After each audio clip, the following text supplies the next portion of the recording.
তো গাইজ আজকে সারা রাত ট্রেন জার্নি করে আজ আমরা যেতে চলেছি হচ্ছে তারাপীঠ। অ্যান্ড এখানে রানীগঞ্জে রাত 12টার পর এসে আমরা এখানে চা খেয়ে নিচ্ছি। অ্যান্ড চা খাওয়ার পর আমরা স্টেশনের দিকে যাচ্ছি, দেখতে পাচ্ছি এখানে। অ্যান্ড তারপর এখানে আমাদের সাথে এখানে ডোগেশ ভাইয়ের দেখা হয়ে যায়। অ্যান্ড ডোগেশ ভাই এখানে খেলা করছে, দেখতে পাচ্ছ। আর তারপরেই আমাদের ট্রেন চলে আসে গাইজ, এখানে দেখতে পাচ্ছ যেমনটা কি ট্রেন আমাদের ঢুকে গেছে প্ল্যাটফর্ম নাম্বার 3-এ। অ্যান্ড তারপর আমরা ট্রেনের ওপর একটু মজা করতে করতে রাত্রে অবস্থা খারাপ গাইজ, দেখতে পাচ্ছ দাদা এখানে হাই করছে, এখানে আমিও হ্যালো করে দিলাম। অ্যান্ড তারপর আমরা পৌঁছে যাই এখানে, দেখতে পাচ্ছি 4টের সময় রামপুরহাট জংশন। তারপর আমরা ওখান থেকে নেমে সোজা রুমে যাই। অ্যান্ড রুমে যাওয়ার পর রুম থেকে ফ্রেশ হয়ে বেরোই 6টা নাগাদ পুজো দেওয়ার জন্য।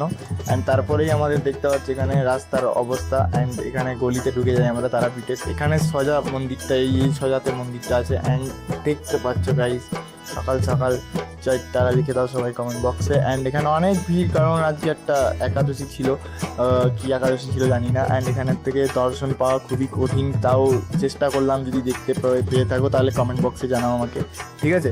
অ্যান্ড এর পুরো বড় ব্লগটা আসছে, এডিট হচ্ছে এখন, এডিট হয়ে পর চলে আসবে। অ্যান্ড তারপরে দেখতে পাচ্ছি এখানে আমার লুকটা কিছুটা। অ্যান্ড আমাদের যারা নিয়ে আমরা দাঁড়িয়ে আছি, কিছু ছবি টুবি ক্লিক করলাম। অ্যান্ড তারপরে এখান থেকে বেরিয়ে যাবো, কারণ আমাদের হাতে সময় একদমই নেই। অ্যান্ড দেখতে পাচ্ছি এখানে আমার মানে যাচ্ছি একটু ঘোরাঘুরি করছি এই আশেপাশে।